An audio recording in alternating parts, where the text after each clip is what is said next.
Hai guys, kembali lagi di Jaya Channel. Dan kini kita membahas kembali mengenai makam pahlawan Margarana ya. Dan sekarang continue ke part kedua. Ini kita membahas mengenai makam jauh lebih detail, lebih mendalam ya.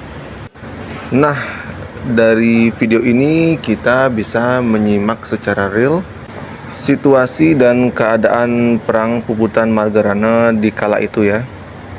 Jadi seperti inilah sadisnya dan seperti inilah kenyataannya guys. Untuk gambar dan visualnya ini hitam putih ya guys, karena secara juga ini kamera zaman dulu ya. Jadi belum ada yang namanya efek-efek warna gitu guys. Tapi dari objek kita bisa menangkap informasi secara lengkap tentang semua cerita yang ada di baliknya guys. Oke, selamat menyimak guys.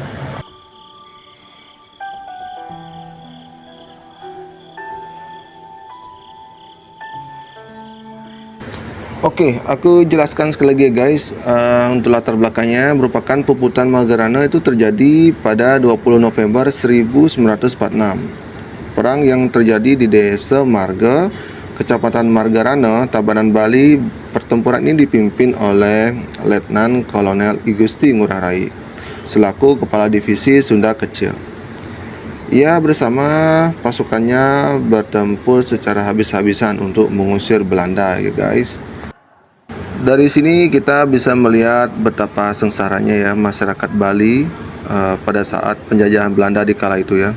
Beruntung kita sebagai generasi dan pewaris bangsa bisa hidup enak ya berkat dari semua jerih payah dan perjuangan dari para pahlawan kita di tempo dulu ya guys. Dengan itu kita harus bersyukur dan mengenang semua jasa-jasa para pahlawan kita ya guys. Di kala ini tentunya belum ada yang namanya hukum ya, hukum hak asasi manusia, di mana pada saat itu pertumpahan darah datang dan menyambar satu persatu ya. Jadi tidak bisa dihitung ya berapa jumlah nyawa melayang di kala itu ya. Jadi sangat jauh perbedaannya zaman dulu sama zaman sekarang, di mana zaman sekarang itu sudah dilindungi oleh yang namanya hukum ya, hukum hak asasi manusia. Jadi setiap kriminal atau kriminalisasi segera mendapatkan hukuman dan sanksi yang setimpal. Oke, next kita lanjut ke vlog ya guys untuk menyimak makam Margarana.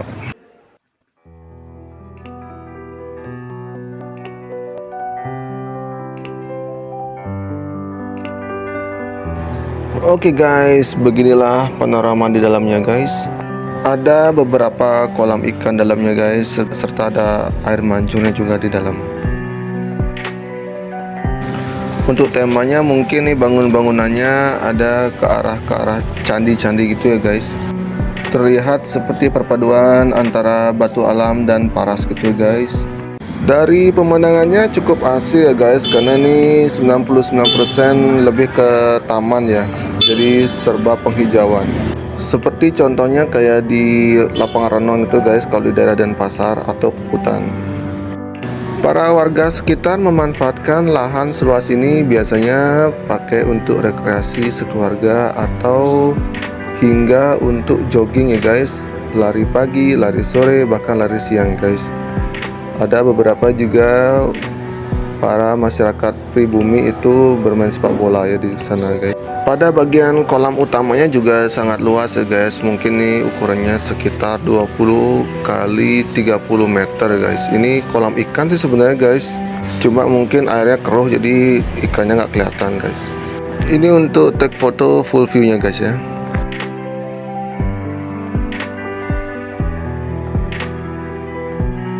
Dari sebelah samping sudah terlihat itu ada pemukiman penduduk guys.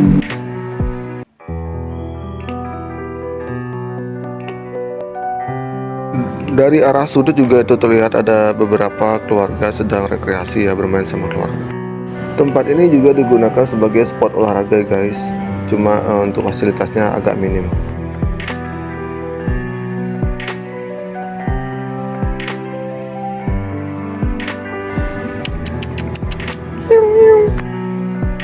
Nah, ini dia guys, nampak di bagian depannya gedung yang khusus menyimpan berbagai alat persenjataan para pahlawan kita dulu guys. Cuma ini belum di waktu yang tepat, jadi belum bisa dibuka untuk dimasukkan para wisatawan.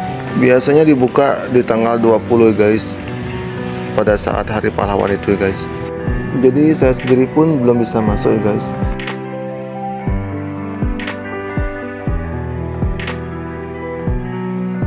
Dan ini ada jembatan yang melangkahi kolam di bawah ya guys. Ini untuk perjalanan untuk menuju gedung yang tadi guys. Untuk jembatannya yang saya tahu ini sedikit mirip ya dengan objek wisata di Taman Ujung. Dan kelihatan jelas ya guys, itu pintunya masih kekunci ya, jadi nggak bisa satupun orang masuk kecuali petugas. Banyak pohon teratai ya guys, menyelimuti dan mengambang di atas kolam. Dan ini juga tampilan depannya lagi di bagian jembatan menuju bagian gedung ya. Dan ini juga view bagian sekeliling ya gedung yang tadi ya. Jadi gedungnya ini arsitekturnya dikelilingi oleh sebuah kolam, cukup bagus. Nah, ini dia guys, tepat di depan saya ada ribuan makam. Saya berada tepat di tengah-tengah dari ribuan makam ini ya guys. Dari suasananya kalau saya pribadi sih nggak serem ya guys, karena untuk kuburannya disusun sebaik dan serapi mungkin ya guys. Jadi terlihat seperti taman yang ada paras-parasnya, seperti itu kelihatannya guys. Jadi tidak seseram seperti kuburan pada umumnya guys. Rasanya enjoy aja guys. Nah, ini lingkungan sekelilingnya guys, terdapat 1000 lebih makam ya guys. Tapi aku tidak tahu ya guys, kalau untuk di malam hari seperti apa penampilannya, karena dari atas sih tidak terlihat ada lampu merkuri guys. Yang jelas kuburan ini tidak seseram seperti kuburan pada umumnya guys. Dan next aku mau melihat pemandangan dari atas ke bawah ya guys. Nah, terlihat dari atas pemandangan yang keren kan guys, tersusun rapi banget ya guys. Terlihat seperti catur gitu guys ya, papan catur yang ada banyak pionnya. Banget ya guys, keren, mantap. Di sebelah kiri dan kanan saya terlihat di kamera ya guys, ada semuanya ada kuburan. Next kita lanjut melangkah ya guys. Sedikit demi sedikit kita lihat satu persatu apa yang ada di kiri kanan kita, oke? Ini jalan setapaknya guys, dari kuburan menuju gedung yang tadi ya guys. Oh ya guys, ini mungkin umur kuburannya sudah melebihi 50 tahun ya guys, setelah adanya peristiwa yang naas itu. Terlihat dari beberapa candinya yang sudah ada jamurannya. Dan di sebelah pagar pembatas itu mungkin sebuah pemukiman penduduk ya guys. Dan ada terlihat aktivitas warga pribumi di sebelah sana. Nah, coba aku ulang ya, take video dari bagian atas ke bawah. Nah, terlihat jelas kan guys, susunan barisan rapi kuburannya guys, keren banget ya guys. Mungkin ya guys, mungkin kalau melakukan prawedding keren di sini guys, asalkan sudah diizinkan. Nah, terlihat guys dari sini itu ada seperti balai bengong ya guys. Entah apa fungsinya. Mungkin kalau di saat melakukan upacara ada fungsinya ini guys. Sungguh nggak bisa dibayangkan ya guys, berapa para prajurit yang gugur pada saat itu guys. Next, mari kita lihat lebih detail ya guys, apa tulisan di batu nisannya guys. Oke guys, dari jauh sih kelihatannya setiap batu nisan tuh ada nomor serinya guys ya, dan ada nama si pahlawannya dan daerah asalnya guys. Contoh seperti ini guys, atas nama Panteka dari Pakistan atau Buleleng, nomor serinya 1425. Dan ini ada juga atas nama Inengah Temen dari Tabanan. Ini berarti dari kota di sini juga ya guys. Nah, dan terlihat juga di tahun gugurnya guys, yaitu 1948. Berarti itu 2 tahun setelah perang puputan ya guys. Ada juga yang isi persembahan canang gitu ya guys, mungkin dari pihak keluarga. Nah, dan ini guys pahlawan yang sangat-sangat pelopor di sini, yaitu Gusti Ngurah Rai. Posisi makam beliau tepat di bagian paling tengah menghadap ke depan ya guys, dengan ukuran batu nisannya paling besar, dan ada dulang di bagian tengahnya berisi sesajen canang dan mungkin persembahan lainnya. Dan ini tampak dari depannya guys.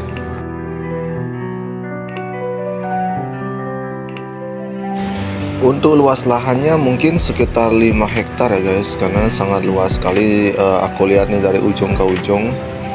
Ada bagian tamannya untuk rekreasi, dan ada juga khusus sebagian atau seperempatnya untuk makam para pahlawan ini guys, yang tempatnya aku berdiri ini.